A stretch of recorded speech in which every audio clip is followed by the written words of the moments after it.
Hi ಎಲ್ರಿಗೂ ಬೆಳಗಿನ ಶುಭೋದಯ. Day in my life.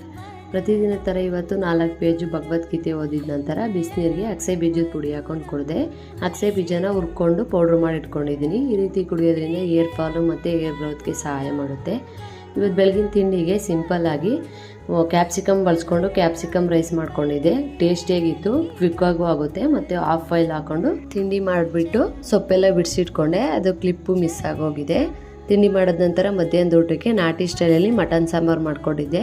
ರೆಸಿಪಿನ ಇನ್ನೊಂದು ಶಾರ್ಟ್ ವಿಡಿಯೋ ಮಾಡಿ ಹಾಕಿದ್ದೀನಿ, ಪ್ಲೀಸ್ ಒಂದ್ಸಲ ಚೆಕ್ ಮಾಡಿ ನೋಡಿ. ಊಟ ಮಾಡಿದ ನಂತರ ಬಟ್ಟೆ ಎಲ್ಲ ಮಡಚಿಟ್ಟು ಕೊಬ್ಬರಿ ಒಣೆ ಹಾಕಿದ್ದೆ, ಒಣಗಿತ್ತು.